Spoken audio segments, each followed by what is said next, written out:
Hello everyone and welcome back to my channel. Today I'll be discussing the fascinating yet controversial topic in the world of sports, the relative age effect, often abbreviated as RAE. This phenomenon has significant implications for talent identification, athlete development and long-term participation in sport. We will explore both the positive and negative aspects that reflect on what it means for an athlete, coaches, sport and organisations. So, what exactly is the relative age effect?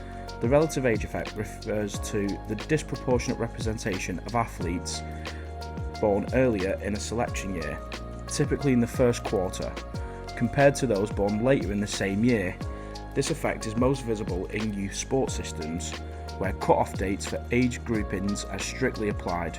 For example, if the eligibility cut-off date is the 1st of January, an athlete born in January may compete against someone who was born in December of the same year, despite the 11-month age gap. At first glance, this may seem insignificant.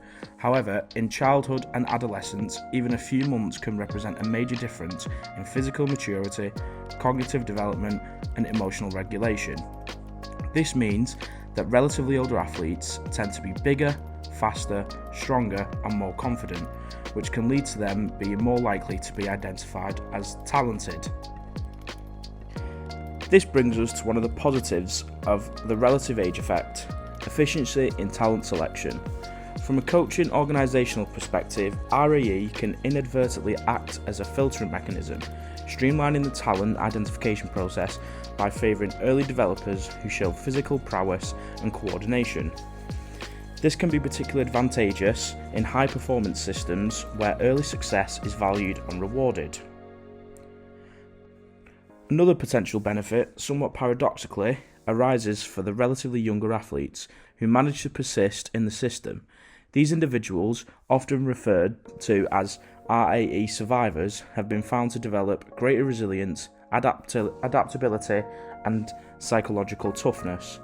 As Barnsley and Thompson observed, those who overcome early disadvantages may end up with stronger mental attributes which contribute to their success later in their sporting career. However, these positives are far outweighed by the numerous negative consequences of RAE.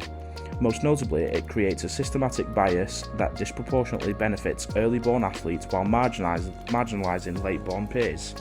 This leads to a loss of potential talent as younger athletes may drop out prematurely due to lack of opportunities, perceived failure, or diminished self-esteem.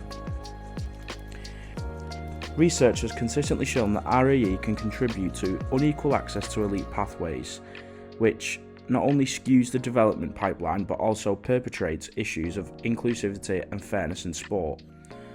Furthermore, this bias is especially prominent in sports like football, ice hockey, and rugby, where physical maturity offers a clear competitive edge during selection phases. In terms of long-term athlete development, this creates an unsustainable model. The early advantages afforded by RAE do not necessarily translate to elite senior performance. In fact, studies have shown that in some professional leagues, the distribution of birth dates even out over time, indicating that many early selected athletes drop out before reaching the elite level. So, what can be done? Various mitigation strategies have been proposed. One approach is bio-banding, which involves grouping athletes by physical maturity rather than chronological age. This levels the playing field and allows late maturing athletes to compete on a more equal term.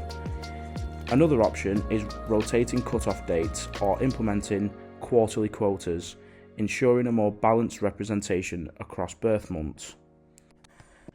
To conclude, the relative age effect is a complex, multifaceted phenomenon with both benefits and significant drawbacks. While it may offer short-term gains in efficiency and early success, it ultimately compromises equality, inclusivity, and long-term development in sport. Addressing RAE is not just about fairness, it's about ensuring we do not miss out on the next generation of athletes simply because they were born on the wrong side of the calendar. Thank you for listening, and if you want to check out more videos on talent pathways, please check out my channel.